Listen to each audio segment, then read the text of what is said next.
Does your personal life influence your writing? Well, there's no way to write without writing from yourself. I mean, you know, the stuff gets made out of things that you care about, whether you've actually lived them or not. There are emotional issues that you deal with, and I think that's always a major factor with any writer. It's hard to write without having some kind of emotional connection to the material. And I've never seen any reason not to. It's easy to write that way. It's hard to write in the abstract. So when I write a scene that moves me or I care about or is something that is personal to me. This film is so anticipated. Do you feel a lot of pressure?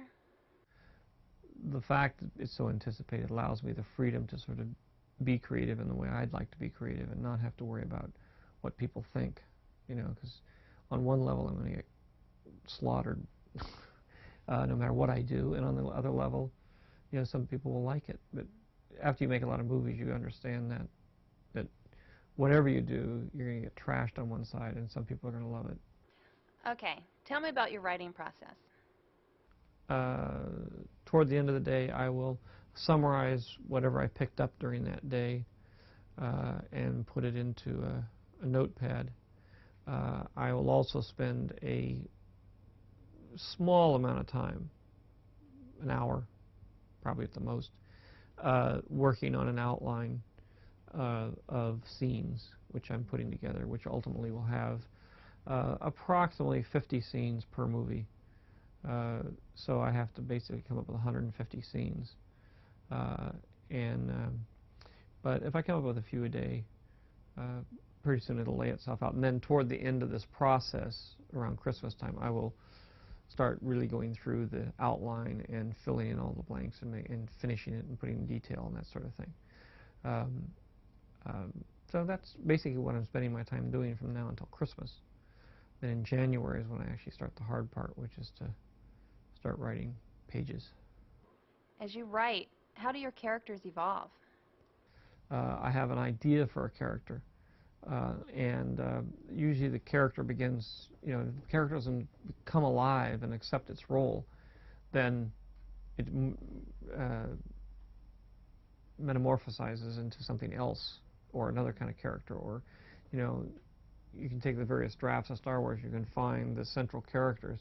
They always exist. They have given different names, they are given different sizes, shapes, ages and stuff, but the core of the character is still there and growing. It's just trying to find the right persona to carry forward that personality. Are you going to wait until you finish the script to work with the art department?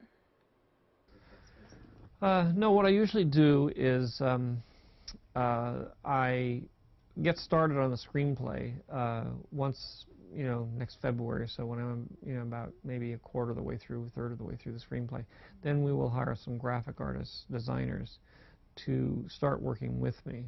I will tell them the scenes, I'll tell them the clothing, I'll tell them the vehicles, I'll tell them the aliens, I'll tell them, you know, all the major elements that need to be put together. They will start then thinking about those. I'll describe them as I've thought of them in the script, and then they will go off from there and start actually doing specific designs. That helps me a lot, because sometimes they come up with things that are better than I thought of, and it gives more sort of flesh and blood to some of the personalities that I've created.